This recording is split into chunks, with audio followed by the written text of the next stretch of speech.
है जन चेतना न्यूज और मैं हूं आपके साथ आरती सिंह आजाद। और खबरों की शुरुआत करते हैं हेडलाइंस के साथ। प्रधानमंत्री ने कोरोना को लेकर की virtual meeting. Deputy speaker Ranbir Gangwa पर हमला करने वाले 5 लोग गिरफ्तार। प्रॉपर्टी आईडी सुलझा पर आमजन फैसले से नाखुश। गुलशन रुखाया ने कहा समझौता हुआ है लेकिन भ्रष्टाचार के खिलाफ जंग रहेगी जारी। लंबे अंतराल के बाद आज हरियाणा में खुलेंगे स्कूल। और अब खबरें विस्तार से। प्रधानमंत्री नरेंद्र मोदी ने आज 6 राज्यों के मुख्यमंत्रियों से कोरोना वायरस के मौजूदा हालात पर चर्चा की व राज्य सरकारों द्वारा किए गए इंतजामों की समीक्षा की। तमिलनाडु, आंध्र प्रदेश, कर्नाटक, केरल, उड़ीसा व महाराष्ट्र सहित ये वे राज्य थे जहां कोरोना के सबसे ज्यादा केस आए हैं। इस वर्चुअल मीटिंग में पीएम मोदी ने कहा कि कोरोना जैसी महामारी से मुकाबला केवल आपसी सहयोग व एकजुटता से ही हो पाया है। उन्होंने कोरोना की तीसरी लहर की आशंका के चलते सभी को ज्यादा सावधानी बरतने के निर्देश दिए और सभी राज्यों को हर संभव सहायता देने का आश्वासन दिया। उन्होंने सभी राज्यों को वैक्सीनेशन ड्राइव पर ज्यादा ध्यान देने का आग्रह किया है। माइक्रो कंटेनमेंट जोन्स पर हमें विशेष ध्यान देना होगा। जिन जिलों में पॉजिटिविटी रेट ज्यादा है, जहां से नंबर ऑफ केसेस ज्यादा आ रहे हैं, वहां उतना ही ज्यादा फोकस भी होना चाहिए। अभी जब मैं नॉर्थ ईस्ट के साथियों से बात कर रहा था तो एक बात उभर करके आई कि कुछ राज्यों ने लॉकडाउन ही नहीं किया, लेकिन माइक्रो कंटेनमेंट जोन पर बहुत बल दिया और उसके कारण वो स्थिति को संभाल पाए। टेस्टिंग में भी ऐसे जिलों पर विशेष ध्यान देते हुए पूरे प्रदेश में टेस्टिंग को ज्यादा से ज्यादा बढ़ाया जाना चाहिए। पिछले दिनों हरियाणा के डिप्टी स्पीकर रणबीर गंगवा पर सिरसा में हुए हमले के आरोप में सिरसा पुलिस ने 5 लोगों को हिरासत में लिया है। यह जानकारी देते हुए सिरसा एसपी अर्पित जैन ने बताया कि डिप्टी स्पीकर पर हुए हमले में कुल 90 से 100 लोग नामजद हैं, लेकिन मिली वीडियो फुटेज व प्रत्यक्षदर्शियों के बयान के आधार पर 5 लोगों की शिनाख्त कर उन्हें गिरफ्तार किया गया है और उन पर आईपीसी की धारा 307, 147, 148, 353 आदि के अनुसार कानूनी कार्रवाई की जाएगी। वहीं दूसरी ओर गिरफ्तार लोगों की रिहाई को लेकर किसानों ने भी धरना शुरू कर दिया है। 204 नंबर दर्ज हुई है, जिसमें कि डिफरेंट वीडियो फुटेजेस और अदर एविडेंस कलेक्ट करके ये टोटल अभी हमारे पास 40 फुटेज हैं, जो कि पब्लिक ने भी हमको दिए, मीडिया हाउसेस से हमको मिले हैं। हमने सबसे आह्वान किया था कि हमको वो वीडियोस दें, तो उससे हमने कुछ ऐसे तत्वों को आइडेंटिफाई किया जिन्होंने उस दिन पत्थर फेंके या जो एंटी सोशल एक्टिविटीज़ में इन्वॉल्व थे। उस बेसिस पे 5 लोगों को आज अरेस्ट किया गया है। अभी तो बातचीत नहीं हुई है, लेकिन जो इस सब में इन्वॉल्व थे उनके खिलाफ हम सख्त से सख्त कार्रवाई करेंगे। जो ऑन ग्राउंड ऑफ एविडेंस है या जिनके खिलाफ सबूत हैं। साथ ही हमने पुलिस फोर्स को ये भी बोला है कि अपना संयमित व्यवहार रखें, लोगों से हम्बली पेश आएँ, उनसे अच्छे से बात करें, किसी को भी अननेसेसरी परेशान नहीं करना है, अननेसेसरी किसी से भी बुरा व्यवहार नहीं करना है। तो वो अपनी जगह है, लेकिन जो भी कानून व्यवस्था तोड़ेगा, law and order issue create करेगा, उसके खिलाफ हम सख्त से सख्त कार्रवाई करेंगे। इसमें टोटल 90 से 100 लोग थे जिनका एफआईआर में नाम है। इसमें से कई on the basis of video footage या आई विटनेसेस के बेसिस पे आइडेंटिफाई हो चुके हैं और इसमें डिफरेंट सेक्शंस लगे हुए हैं। 307, 147, 148, 149, 341, 323, 332, 353, 186, 427 और 124E। फतेहाबाद में प्रॉपर्टी आईडी विवाद में भले ही दोनों पक्षों में समझौता हो गया हो, लेकिन शहरवासी इस समझौते से खुश नहीं हैं। आपको बता दें कि पिछले दिनों प्रॉपर्टी आईडी का मामला इतना गर्मा गया था कि शहर के प्रभावी लोगों ने आज सुबह 9 बजे से दोपहर 2 बजे तक बाजार बंद रखने का फैसला किया था, जिसमें सारा शहर इन लोगों के साथ था। लेकिन कल देर शाम दोनों पक्षों के बीच जिला उपायुक्त की मौजूदगी में आपसी समझौता हो गया और आज के शहर बंद के आह्वान को वापस ले लिया गया। इस समझौते के अनुसार राजेंद्र चौधरी काका, सुभाष पपैया व कृष्ण नैन पर से दर्ज मुकदमे वापस ले लिए गए हैं। वहीं दूसरी तरफ कर्मचारियों ने भी हड़ताल वापसी की घोषणा कर दी है। शहर के बुद्धिजीवियों का मानना है कि आज नहीं तो कल समझौता तो होना ही था, लेकिन इस समय और इस तरह से यह सब होना ठीक नहीं रहा। बहुत से लोग जो इस क्रांति का हिस्सा थे वह आज अपने आप को ठगा हुआ महसूस कर रहे हैं। हालांकि प्रॉपर्टी डीलर एसोसिएशन के सदस्यों ने सुबह होटल दीप में एक वार्ता करके अपना दृष्टिकोण स्पष्ट करने की कोशिश की, लेकिन शहर के अधिकांश लोग इन बातों से सहमत नजर नहीं आए। पेश है शहरवासियों व इस आंदोलन की कुछ तस्वीरें। सबसे पहले तो मैं जन चेतना टीवी चैनल का धन्यवाद करता हूं, जिन्होंने इस मुद्दे को सबके सामने लाने की कोशिश की। मैं कहना चाहूँगा कि सबसे पहले प्रॉपर्टी आईडी के मामले में जितने परेशान जनता है, शायद और किसी डिस्ट्रिक्ट में ऐसा नहीं है। फतेहाबाद में इतना भ्रष्टाचार शायद ही कहीं और हो। इसके बावजूद जब प्रॉपर्टी डीलरों ने इतना बड़ा मुद्दा उठाया भ्रष्टाचार के खिलाफ, कल अपनी सेटिंग के चक्कर में उन्होंने जनता के साथ विश्वासघात किया। हम तो ये कहेंगे, इसे विश्वासघात ही कहेंगे, क्योंकि उन्होंने अपना हित तो साध लिया लेकिन जनता के हितों को नकार दिया।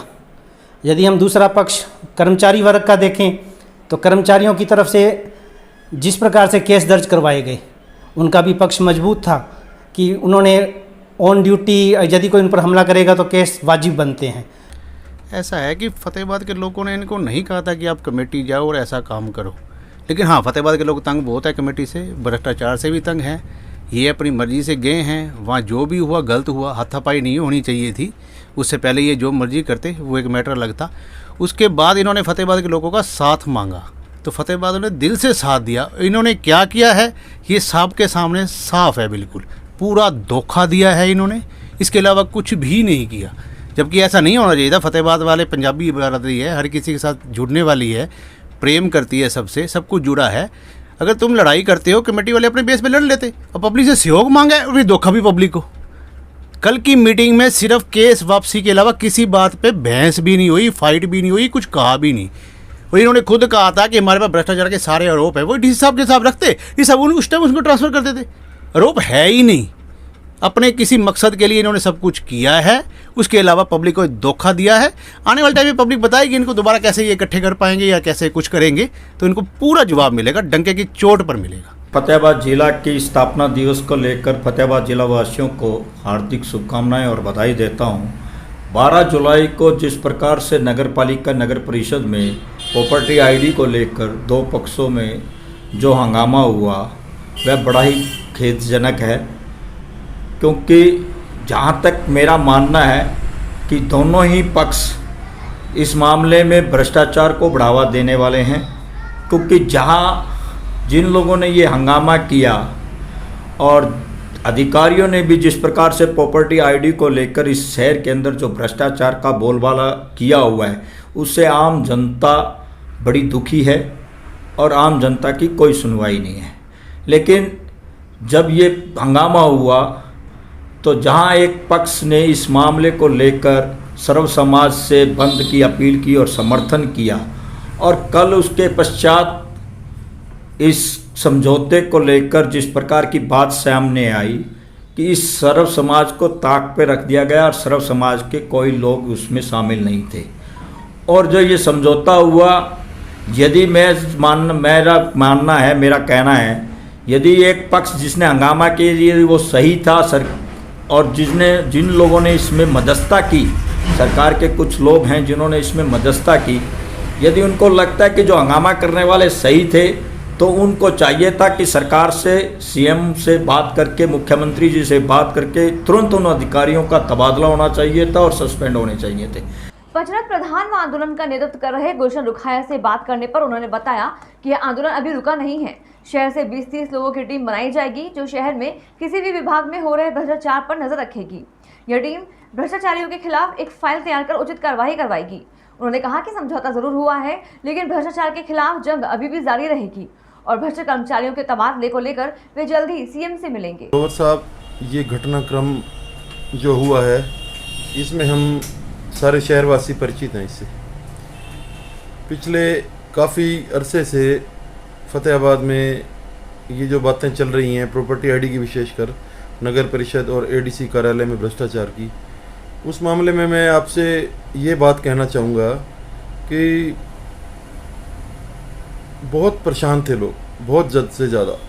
और सिर्फ इसमें प्रॉपर्टी आईडी में नहीं और हर सरकारी कार्यालयों में भ्रष्टाचार के मामले में।